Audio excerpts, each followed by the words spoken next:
Hello everyone, welcome back to the channel. मेरा नाम है ऋषभ शर्मा। हमने स्टार्ट किया है इकोनॉमिक्स की एक बेहतरीन सीरीज आपके लिए। ये सीरीज पूरी तरीके से आईएससी के बच्चों के लिए है। अब हमने स्टार्ट किया था चैप्टर नंबर 2 जिसका नाम था बेसिक कंसेप्ट्स ऑफ इकोनॉमिक्स और ये है उसका पार्ट डी। चलिए शुरू करते हैं आगे टॉपिक्स के बारे में। तो टॉपिक्स आज की वीडियो में हम कवर करेंगे मनी, इनकम। इनकम के अंदर एक टॉपिक आएगा पर कैपिटा इनकम, उसके बाद सेविंग्स और हाउस होल्ड। ठीक है, आगे बढ़ते हैं। तो सबसे पहला टॉपिक आता है मनी। यार मनी और प्राइस में बच्चों को बड़ा अच्छा खासा कंफ्यूजन होता है। तो ये कंफ्यूजन दूर करने का सबसे सिंपल तरीका हमने इसको की टर्म्स में तोड़ दिया है। तो जब भी मनी के बारे में कहीं पर भी किसी भी क्लास में पूछ लिया जाए तो आपको सिर्फ 3 बातें याद रखनी है। पहली चीज मीन्स ऑफ एक्सचेंज, दूसरी चीज मेजर ऑफ वैल्यू, तीसरी चीज स्टोर ऑफ वैल्यू। अब अगर मैं इसके बारे में डिटेल में बताऊं तो क्या होता है, देखिए। सबसे पहली चीज, सबसे पहला पॉइंट जो आता है वो है medium of exchange. Money is something जिससे एक्सचेंज पॉसिबल होता है। ठीक है, exchange of goods and services. पहले ये चीज नहीं होती थी। पहले क्या होता था, गुड्स के बदले गुड्स एक्सचेंज होते थे जिसे बार्टर सिस्टम कहते थे। दूसरा पॉइंट हमने पढ़ा क्या, it serve as a measure of value. Measure of value या मेजर ऑफ यूनिट, इसका मतलब क्या होता है मेजर ऑफ वैल्यू और मेजर ऑफ यूनिट। अब measure of value, measure of unit मतलब कि हम किसी भी पर्टिकुलर वैल्यू यूनिट का, प्रोडक्ट का मेजरमेंट करते हैं in terms of its money. ये एक पेन है, एक पेन की कीमत 20 रुपए है। मैंने कहा एक पेन की कीमत है 20 रुपीज। ठीक है, तो ये क्या है, we are measuring the value of a product in terms of money. ठीक है, ये हो गया हमारा क्या, मेजर ऑफ वैल्यू। आज की डेट में हम किसी भी प्रोडक्ट की वैल्यू को मेजर कर सकते हैं इन टर्म्स ऑफ मनी। और तीसरा पॉइंट जो था वो था हमारा स्टोर ऑफ वैल्यू। अब भाई स्टोर ऑफ वैल्यू मतलब store of wealth. Store of value मतलब क्या होता है, स्टोर ऑफ वेल्थ। पहले की अगर बात करी जाए, राजा महाराजाओं के टाइम पे वो लोग बहुत रईस होते थे, बहुत अमीर होते थे, सोने चांदी खाने के बर्तन होते थे, उनके पास हीरे जवाहरात होते थे। तो वो अपनी वेल्थ को कैसे स्टोर करते थे भाई, लॉकरों में, तिजोरियों में, कारखानों में, ट्रेजरी में। आज की डेट में ऐसा नहीं है। आज की डेट में तुम करोड़ों रुपए का चेक एक बार जेब में लेके चल सकते हो। ठीक है, तो आज की डेट में क्या है कि मनी के आने के बाद से, इंट्रोडक्शन ऑफ मनी के होने के बाद से क्या है, जो स्टोर होती थी वेल्थ, वेल्थ का स्टोरेशन होता था, स्टोरेज करते थे, अब वो क्या हो गया है, वो बहुत ही इजी हो गया है। ठीक है, money serves the basis for store of wealth या स्टोर ऑफ वैल्यू। अब यही 3 पॉइंट आप मिला दोगे तो डेफिनेशन तैयार हो जाती है। क्या डेफिनेशन तैयार होती है, देखिएगा फटाफट। कह रहा है मनी इज एनीथिंग दैट, यही आपकी बुक में भी, आपको भी यही लिखना है, 3 पॉइंट जोड़ने, बात खत्म। Money is anything that is generally acceptable as a means of exchange, at the same time act as a measure and store of value. ठीक है, यही 3 मीनिंग में भी आते हैं पॉइंट और यही 3 फंक्शन भी है मनी के। ठीक है, अब मनी के अंदर फंक्शन तो आ नहीं रहे। मनी को जो क्लासिफाई किया गया है वो 2 तरीके से किया गया है। ठीक है, आपके जो मनी का क्लासिफिकेशन है वो 2 तरीके से, एक आता है करेंसी, दूसरा होता है डिपॉजिट, डिपॉजिट ऑफ मनी और बैंक मनी। तो जब करेंसी की बात करते हो तो 2 चीजें आ जाती हैं, जितने भी कॉइन्स हैं प्लस जितने भी नोट्स हैं। एक इकोनॉमी में जितने भी कॉइन्स और जितने भी नोट्स बनते हैं, पेपर नोट्स, वो सब करेंसी के पार्ट हैं।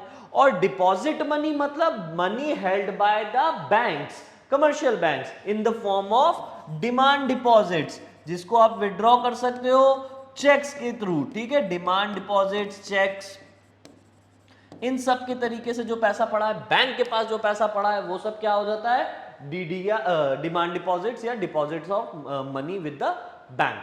ठीक, तो हमने ये पढ़ लिया। अब आगे, अब इकोनॉमीज को भी क्लासिफाई किया गया है इसी तरीके से। तो पहले इकोनॉमी क्लासिफाई किया गया है, एक होती है बार्टर इकोनॉमी, एक होती है मनी इकोनॉमी। तो बार्टर इकोनॉमी हमें पता है वो इकोनॉमी जहां पर goods are exchange in terms of goods, other goods. ठीक है, और मनी इकोनॉमी जहां पर goods are exchange in terms of money. ठीक, तो देखिए क्या लिखा गया है कि the economy based upon the barter exchange known as barter economy. कौन सी होती barter economy, goods and services exchange for other goods and services directly is known as barter economy. और मनी इकोनॉमी की बात करोगे तो क्या होता है भाई, मनी इकोनॉमी वो इकोनॉमी होती है in the economy using money system of exchange for carrying out various type of economic transaction, जहां पर हम मनी सिस्टम ऑफ एक्सचेंज की बात करते हैं, यहां बार्टर सिस्टम ऑफ एक्सचेंज की बात करते हैं। ठीक है, यही 4 टॉपिक थे मनी में। मनी में हमने कवर किया क्या, सबसे पहली चीज कवर की हमने मीनिंग, कि मनी की मीनिंग क्या होती है, उसको क्लासिफाई किया 3 पॉइंट में, 1 2 3। उसके बाद हमने कहा मनी के अंदर कौन से 2 कंपोनेंट है, मनी के 2 कंपोनेंट है, एक करेंसी, दूसरा डिपॉजिट मनी। करेंसी में आते हैं हमारे नोट्स और कॉइन्स, और करंट डिपॉजिट मनी में आता है वो पैसा जो बैंक के पास है in the form of demand draft या फिर चेक्स के फॉर्म में। ठीक है, आगे बढ़ते हैं, अगले टॉपिक में इनकम। अब जब भाइयों इनकम की बात करोगे तो ये टॉपिक बड़ा इंटरेस्टिंग है, इसको थोड़ा ध्यान से कवर किया जाएगा। इनकम एक ऐसा टॉपिक है जिसमें आपको 2 मेजर टॉपिक को कवर करना है। पहला होगा आपका नेशनल इनकम, दूसरा पर कैपिटा इनकम। तो चलो नेशनल इनकम पहले कवर करते हैं। नेशनल इनकम क्या होती है, नेशनल इनकम मतलब कि देश की इनकम। अब देश की इनकम तो मैंने कहा ठीक है भाई,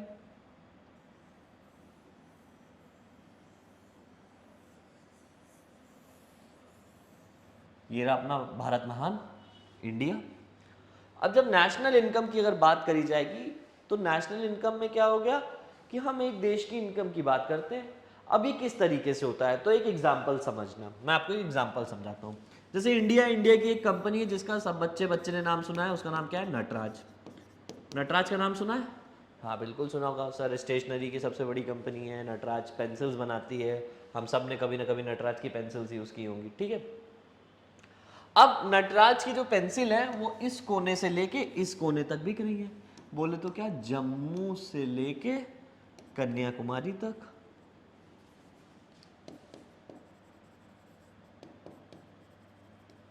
फिर इधर गुजरात से लेके बंगाल तक। तो जो पैसा देश के अंदर फ्लो करने से आया गुड्स का, नटराज ने पेंसिल पहले कहा देश के अंदर बेची, घर की कंपनी, घर में ही प्रोडक्शन हो रहा है, इन हाउस प्रोडक्शन हो रहा है और घर में ही सामान बेचा जा रहा है। तो जो पैसा देश में बेच के आ रहा है उसे हम क्या कह रहे हैं, डोमेस्टिक इनकम। क्या कहेंगे, डोमेस्टिक इनकम। फिर नटराज इतनी बड़ी हो गई कि यहां से ओवरसीज जाने लग गया, भाई यूएस से जा रही है, अफगानिस्तान जा रही है, ठीक है, पूरा क्या बोलते हैं यूके जा रही है, पाकिस्तान नहीं, पाकिस्तान में कौन पढ़ाई लिखाई करता है यार, पाकिस्तान छोड़ दो। ठीक है, मैंने कहा अफगानिस्तान में भी चलो लोग पढ़ लेंगे लेकिन पाकिस्तान में नहीं पढ़ पाएंगे। यूके, यूएसए, अफगानिस्तान और इस तरीके से और भी सारी कंट्रीज में जा रही है। तो जब जाहिर सी बात है बाहर के देशों में जा रही होगी तो क्या होगा, वहां से पैसा आ रहा होगा। तो जो पैसा बाहर से आ रहा है उसे हम क्या कहेंगे, net factor income from abroad. क्या कहते हैं, net factor income from abroad.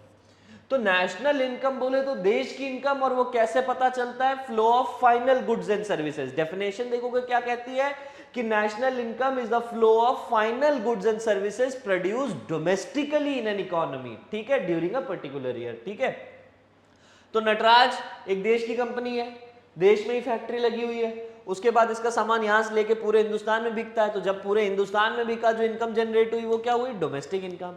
फिर बाहर चला गया तो बाहर से जो पैसा आया वो क्या हुआ, net factor income from abroad.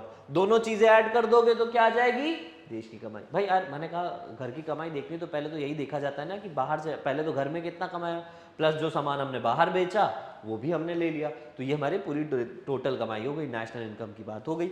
अब डेफिनेशन देखोगे तो किस तरीके की होती है, डेफिनेशन क्या कहता है कि national income is the value of final goods and services produced by the domestically owned factors of production. अच्छा यहां पर एक कीटम आया क्या कि फाइनल गुड्स एंड सर्विसेज की बात होती है, इंटरमीडिएट गुड्स एंड सर्विसेज की बात नहीं होगी। फाइनल गुड्स मतलब जिसमें कोई भी वैल्यू एडिशन होना बाकी नहीं रह गया है, अब वो सिर्फ एंड यूजर के पास जाएगी फॉर द कंजम्पशन। जैसे फॉर एग्जांपल एक तरफ है वुडलॉग और एक तरफ है फर्नीचर। तो जो फर्नीचर है वो हमारा फाइनल गुड है, लेकिन जो वुडलॉग है, लकड़ी का गट्ठा जो है, उसमें अभी भी वैल्यू एडिशन होनी है। भाई वुडलॉग 5,000 रुपए का था, फर्नीचर 50,000 रुपए का, बना लकड़ी से ही है, लेकिन वुडलॉग में कारपेंटर ने अपनी स्किल्स ऐड करी, उस वुडलॉग को कन्वर्ट किया एक फिनिश फर्नीचर में, यानी रॉ मटेरियल से कन्वर्ट किया फिनिश प्रोडक्ट में, और उसकी वैल्यू एडिशन की। ठीक है, जिससे क्या हुआ, फाइनल गुड्स की वैल्यू हमने लिखी है। ओके, तो ये हो गया हमारा क्या, national income is the value of final goods and services produced domestically owned factor. Nataraj एक डोमेस्टिकली ओन्ड फैक्टर है during a given period of time, बोले तो क्या, एक साल के लिए। जब बात गिवन पीरियड ऑफ टाइम की होती है तो एक साल की बात होती है, इसीलिए ये फ्लो कंसेप्ट है। अब इसी तरीके से अगर मैं कहूं कि नेशनल इनकम का फॉर्मूला देखोगे तो क्या बन के आता है, नेशनल इनकम का फॉर्मूला बन के आता है gross domestic product plus NFIA। Gross domestic product मतलब डोमेस्टिक इनकम, जिसे कहते हैं हम लोग, अभी हमने पढ़ा था, जो पैसा घर में सामान बेच के कमाया डोमेस्टिक इनकम, प्लस जो पैसा बाहर से आया net factor income from abroad. उसके बाद आता है अब तीन चीजें हैं इसमें, तीन आपको पॉइंट्स याद रखने, इंपॉर्टेंट पॉइंट्स हैं ये नेशनल इनकम के। तीन इंपॉर्टेंट पॉइंट्स हमें कवर करने हैं। सबसे पहला क्या है, it is expressed in monetary terms. हम कभी भी नेशनल इनकम की अगर बात करते हैं तो डेफिनेशन में कहते हैं it is a flow of final goods and services, लेकिन जो flow of final goods and services है उसको एक्सप्रेस किया जाता है इन टर्म्स ऑफ मनी। हम कभी भी क्वांटिटी ऑफ गुड्स नहीं बताते, द अमाउंट ऑफ गुड्स बताते हैं कि भैया इतने रुपए के गुड या इतने डॉलर के गुड्स एंड सर्विसेज क्या बोलते हैं बिके। कभी ये नहीं बताएंगे इतनी क्वांटिटी के गुड्स बिके। ठीक है, सो हमेशा नेशनल इनकम हमेशा किसमें एक्सप्रेस की जाती है, इन टर्म्स ऑफ मनी। दूसरा पॉइंट जो इंपॉर्टेंट निकल के आता है, it reflects the value of final goods and services, जो हमने कवर कर लिया कि भैया फर्नीचर की कीमत ली जाएगी वैल्यू ऑफ फाइनल गुड्स, ना कि वुडलॉग की, क्योंकि वुडलॉग एक इंटरमीडिएट गुड्स है और फर्नीचर एक फाइनल गुड है। ठीक है, तीसरा है it is a flow concept. What is a flow concept, which are measured over a period of time. Over a period of time मतलब क्या होता है कि देखिए कोई भी कंसेप्ट फ्लो कंसेप्ट में तब आता है जब वो एक, जैसे 1 महीना 2 महीना 3 महीना 6 महीना 1 साल, इस तरीके से मेजर किया जाता है कि भाई पिछले साल की नेशनल इनकम इतनी थी, इस साल की इतनी है। तो हम क्या मेजर करते हैं नेशनल इनकम को, over a period of time. लेकिन अगर हम बात करें स्टॉक कंसेप्ट की, तो स्टॉक कंसेप्ट ऐसा होता है कि वो at a point of time की, इस वक्त आज की तारीख में इतने बजे क्या वैल्यू है, ये होगा स्टॉक कंसेप्ट। ठीक है, तो नेशनल इनकम साल दर साल के हिसाब से मेजर की जाती है, ना कि पॉइंट ऑफ टाइम के हिसाब से। ओके, ये हो गया हमारा नेशनल इनकम। अब इस नेशनल इनकम के बाद एक टॉपिक मेरे हिसाब से खत्म हो गया होगा, दूसरे टॉपिक पे आते हैं, per capita income. What is per capita income, सीधी भाषा में क्या होता है, average income of an individual. भाई एक देश में एक आदमी की औसतन कमाई क्या है, ये सब किसका पार्ट है, average income of an individual. तो कह रहा है average income of a normal resident of a country in a particular year is known as per capita income. अब पर कैपिटा इनकम निकालने का तरीका क्या होता है, national income divided by population. जो भी पूरी देश की आबादी है, उस पूरे देश की नेशनल इनकम जो भी है उसको डिवाइड कर दिया पॉपुलेशन से, आ गया एक आदमी की इनकम। अब नेशनल इनकम तो देश की कमाई थी, अब मुझे एक आदमी की पता करनी, तो डिवाइड बाय टोटल पॉपुलेशन, तो एक आदमी की आ जाएगी, खत्म कहानी। चलिए दूसरा टॉपिक हमारा यहाँ पर खत्म होता है, कौन सा था, इनकम। ठीक है, हमने मनी खत्म कर लिया, इनकम खत्म कर लिया, पर कैपिटा इनकम खत्म कर लिया। अब सेविंग और इन्वेस्टमेंट की बात आएगी, बहुत सिंपल टॉपिक है, ध्यान से देखिएगा। चलिए, अब सेविंग्स क्या होती है भाई, कमाई का वो हिस्सा जो तुमने खर्चा नहीं किया। अगर मैं सीधी भाषा में कहूं सेविंग्स क्या है, income minus consumption equals to saving. Saving equals to जितना कमाया उसमें से जितना कंज्यूम कर दिया, जो बचा वो क्या है, मेरी सेविंग। तो डेफिनेशन क्या कहता है, saving is that part of income which is not spent on consumption, जो हमने कंजम्पशन पे खर्चा नहीं किया, या जो कंजम्पशन करने के बाद जो खर्चा बच गया, दोनों ही बातें सेम है। ठीक है, उसके बाद सेविंग्स को क्लासिफाई आपकी बुक में 6 तरीके से किया गया है। एक होती है पर्सनल सेविंग, दूसरी इंडिविजुअल सेविंग, तीसरा बिजनेस सेविंग, तीनों मिला दो private saving, government saving, private saving, aggregative saving. तो ये होता क्या है, सारी चीजें आप खत्म करिए। अब आपकी बुक में इस तरीके से दिए गए, आपको सारी सेविंग्स की डेफिनेशन एग्जैक्ट मैनर में आनी चाहिए। पर्सनल सेविंग क्या होती है भाई? पर्सनल सेविंग वो सेविंग होती है जो एक पर्सनल हाउस होल्ड, हमारे तुम्हारे जैसे लोग करते हैं, उसे क्या कहेंगे? Personal saving. इंडिविजुअल सेविंग जब एक इंडिविजुअल इनकम अर्नर जो होता है, जैसे आपके घर में इंडिविजुअल इनकम अर्नर अगर आपके फादर है या मदर जो भी है, ठीक है, उनकी खुद की जो सेविंग है वो किस में आएगी? इंडिविजुअल सेविंग्स में आएगी। लेकिन अब बिजनेस की बात करेंगे तो क्या होगा? अब देखो बिजनेस की अगर मैं बात करूं तो ऐसा समझिएगा, बिजनेस में जो होने वाली सेविंग है, बिजनेस में सेविंग कैसे होती है? ऐसे देखिए, मैंने कहा कि आपके बिजनेस में 100 करोड़ रुपए का प्रॉफिट हुआ है, ठीक। अब इस 100 करोड़ का जो प्रॉफिट है हुआ है आपका, इसको आप क्लासिफाई करोगे दो तरीके से। एक, वो जो शेयर होल्डर्स को देना है, जो आपकी कंपनी के शेयर होल्डर्स बोले तो ओनर्स हैं, और एक वो जो कंपनी के पास ही रखा जाएगा, जिसे कहते हैं क्या? Retained earnings. क्या कहते हैं? Retained earnings. जो पैसा कंपनी अपने शेयर होल्डर्स को दे देती है in the form of dividend, वो तो गया। अब 100 करोड़ में से 80 करोड़ रुपए उसने अपने शेयर होल्डर्स को बांट दिए, और 20 करोड़ क्या किए? 20 करोड़ अपने पास दबा लिए, अपने पास रोक लिए, ताकि फर्दर एक्सपेंशन के टाइम पे वो पैसा काम आए। अब कंपनी को कभी एक्सपेंशन के लिए पैसे की जरूरत पड़ रही है तो क्या वो फिर से मार्केट में हाथ फैला के घूमेगी? नहीं। तब कंपनी क्या करेगी? तब कंपनी ये देखेगी कि भाई मेरे पास पुराना रिटेन्ड अर्निंग्स, पुरानी सेविंग्स पड़ी होंगी, हमने उससे यूटिलाइज करना है। तो रिटेन्ड अर्निंग, रिटेन करना क्या होता है? रोकना, है ना? तो 100 करोड़ में से 20 करोड़ रोक लिए, 80 करोड़ दे दिए। या इसी को बोलते हैं रिटेन्ड अर्निंग्स, और इसी को एक और चीज बोलते हैं फ्लगिंग बैक ऑफ प्रॉफिट। क्या बोलते हैं? फ्लगिंग बैक ऑफ प्रॉफिट। तो अब बिजनेस सेविंग की अगर बात करोगे तो बिजनेस के लिए सेविंग यही चीज होती है, वो पैसा जो बिजनेस ने रिटेन किया है, उसने पूरे प्रॉफिट ना देते हुए कुछ पैसा अपने पास भी रखा हुआ है। Retained earnings of business are known as business saving. अब इन तीनों को जोड़ दो, personal saving, individual saving, business saving, तो बन जाता है क्या? Private saving. 1 2 3, तीनों को जोड़ दिया तो क्या हो गया? Savings by individual, business and personal या प्राइवेट ओनर्स। तो ये क्या हो जाएगा? ये हमारी हो जाएगी प्राइवेट सेविंग्स, ठीक है। अब चौथा आता है गवर्नमेंट। अब गवर्नमेंट, एक होती है सेंट्रल गवर्नमेंट, एक होती है स्टेट गवर्नमेंट, कुछ होती है लोकल अथॉरिटीज। ये जब भी सेव करती हैं पैसा, तो वो सारा पैसा किस में आता है? गवर्नमेंट में। अब गवर्नमेंट पैसा सेव कैसे करती है? गवर्नमेंट पैसा सेव करती है बजट बना के। हर साल गवर्नमेंट अपना बजट निकालती है। भाई बजट क्या होता है? एक तरफ खर्चे, एक तरफ कमाई। एक तरफ खर्चे, दूसरी तरफ क्या होता है? कमाई होता है। अब जब खर्चे कम है और कमाई ज्यादा है, तो बजट किस में चला जाता है? सरप्लस में। किस में चला गया? सरप्लस में। तो जो बजट सरप्लस से पैसा बने, उसे क्या कहेंगे? गवर्नमेंट सेविंग, ठीक है। तो यहां पर देखिए क्या कह रहा है? Savings by central government, state government, local authorities, जो सेविंग करते हैं in the form of budget surplus होती है, ठीक है। ये हो गया हमारा गवर्नमेंट। इसके बाद आखिरी आता है एग्रीगेटिव सेविंग। तो एग्रीगेटिव सेविंग समझने का एक तरीका ये होता है कि जितनी भी सेक्टर्स में सेविंग हो रही है सबको ऐड कर दो। एग्रीगेटिव मतलब क्या होता है? Sum total. तो अगर ऊपर के 3 ऐड करोगे तो क्या आएगा? प्राइवेट। उसके बाद बचा कुचा क्या है? गवर्नमेंट। तो गवर्नमेंट और प्राइवेट दोनों ऐड कर दो, 4 और 5, उसे हम क्या कहेंगे? एग्रीगेटिव सेविंग या sum total of saving in an economy by each and every sector, ठीक है। ये हो गया हमारा एग्रीगेटिव सेविंग, ठीक। अब पढ़ने के दो तरीके, मैंने आपको एक शॉर्ट फॉर्म में एक्सप्लेन कर दिया, आप चाहो तो इसी तरीके से लिख सकते हो। उसके बाद आपको डेफिनेशन पूरी पूरी लिखनी होगी। आगे बढ़ते हैं लास्ट टॉपिक पे। लास्ट टॉपिक है हमारा इन्वेस्टमेंट।